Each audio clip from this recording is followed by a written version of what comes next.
ខ្ញុំសូមកោតសរសើរខ្ញុំសិក្សាទិន្នន័យខ្លះការបោះឆ្នោត2022ទូទាំងប្រទេស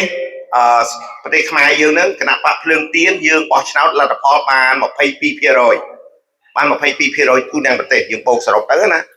ក៏ប៉ុន្តែកំពុងធំល្អជាងគេបាន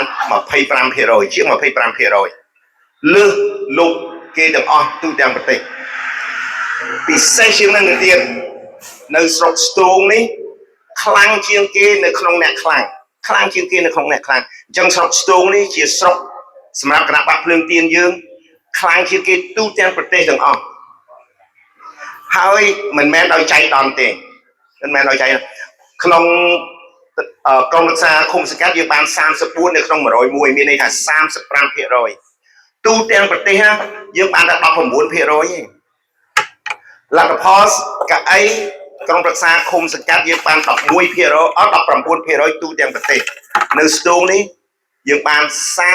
35%មានន័យថាខ្លាំងមែនគ្រាន់បើជាងទូទាំងប្រទេស50%ចង់2ដងអញ្ចឹងខ្លាំងណាស់ហើយខ្ញុំសូមកោតសរសើរហេតុអីបានស្រុកស្ទូងយើងខុសគេក្នុងន័យល្អណាពីព្រោះវាខ្លាំងជាងគេខ្ញុំជឿថាដោយសារទី1ដោយសារធនធានមនុស្សយើងនៅស្រុកស្ទូងជាពិសេសនៅខេត្តកំពង់ធំនេះមានមនុស្សល្អប្រសើរមែនតើតកតងគឺការរៀបចំខ្ញុំសូមសរសើរលោកស៊ុនចន្ទធីបន្តិចពីព្រោះកាលពេលបោះឆ្នោត2022លោកស៊ុនចន្ទធីគាត់គ្រប់គ្រងរចនាសម្ព័ន្ធនៅខេត្តកំពង់ធំបានល្អមែនតើគាត់រៀបចំទាំងវិជាបេក្ខជនទាំងសកម្មជនទាំងការគ្រប់គ្រងស្លឹកឆ្នោតនេះគាត់ធ្វើបានល្អលទ្ធផលល្អប្រសើរជាងគេអាហ្នឹងយើងត្រូវតែទទួលស្គាល់ពិសេសជាងនឹងទៅទៀតគឺនៅស្រុកស្ទូងនេះល្អជាងខេត្តកំពង់ធំទៅទៀតទូទាំងខេត្តអញ្ចឹងអ្នកដឹកនាំនៅខេត្តកំពង់អ្នកដឹកនាំនៅក្នុងស្រុកស្ទូងនេះពិសេសមែនតើហើយខ្ញុំនឹងជាមួយបងលោកកឹមសុភិរិទ្ធនឹងចុះមកញឹកញាប់ខ្ញុំនឹងសហការជាមួយបងប្អូននៅស្រុកស្ទូងយើងនឹងរៀន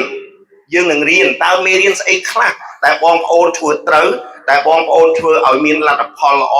ឲ្យមានប្រសិទ្ធភាពការងារដើម្បីយកបទពិសោធន៍របស់បងប្អូនទៅ